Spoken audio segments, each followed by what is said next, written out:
அனைவருக்கும் கடலூர் சயின்ஸ் சேனலின் அறிவியல் வாழ்த்துக்கள். இன்றைக்கி என்ன சோதனை பார்க்க போகிறோன்னா, வெப்பம் கடத்தப்படும் முறைகளை பற்றி பார்க்க போகிறோம். வெப்பமானது 3 விதத்தில் கடத்தப்படுகிறது. ஒன்று வெப்ப கடத்தல், வெப்ப சலனம், வெப்ப கதிர்வீச்சுன்னு சொல்லி.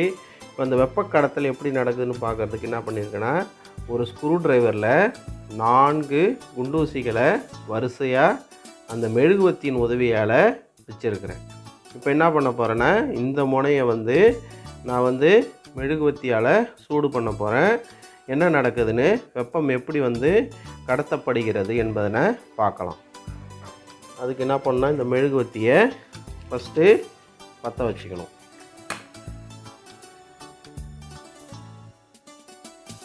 மெழுகுவத்தியை பற்ற வச்சுக்கிட்டு அடுத்து என்ன பண்ணுன்னா, இந்த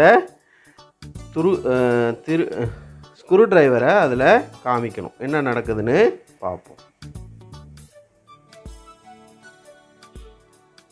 இது கொஞ்சம் நேரம் ஆகும். ஏன்னா அது ஃபஸ்ட்டு அந்த ஸ்க்ரூ டிரைவர் சூடாகணும். சூடாகி தான் என்ன பண்ணும், அந்த வெப்பமானது கடத்தப்படும். இப்போ நம்ம செய்கிற சோதனையானது முதல் முறையில் வெப்பம் கடத்தப்படும் முறைக்கான ஒரு எடுத்துக்காட்டு ஆகும்.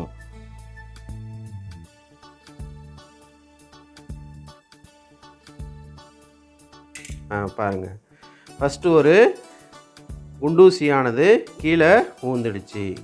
அப்போ என்னாச்சுன்னா, அந்த வெப்பமானது இந்த முனையிலேருந்து கொஞ்சம் கொஞ்சமாக மூலக்கூறுகளின் இயக்கமின்றி கடத்தப்படுகிறது. அதனால் முதல் குண்டூசி கீழே விழுந்துடுச்சு.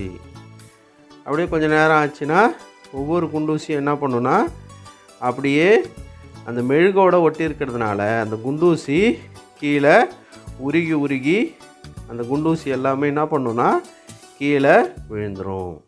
இங்கே பாருங்கள், 2வது குண்டூசியும் சாய்ந்து விட்டது.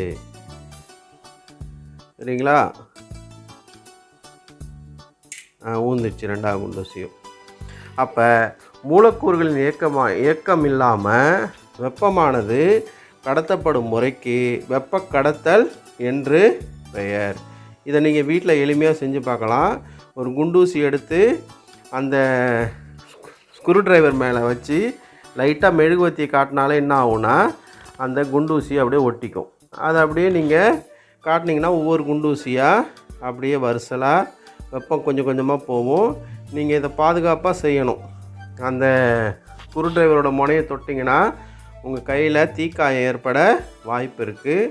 அதனால் என்ன பண்ணுங்கள், 3வது குண்டூசியும் விழுந்துடுச்சு. அதனால் என்ன பண்ணுங்கள், அந்த மாதிரி செய்யாதீங்க. சரிங்களா? இது போன்ற அறிவியல் கருத்துக்களை பார்க்குறதுக்கு என்னுடைய கடலூர் சயின்ஸ் யூடியூப் சேனலை சப்ஸ்கிரைப் பண்ணுங்கள். நன்றி, வணக்கம்.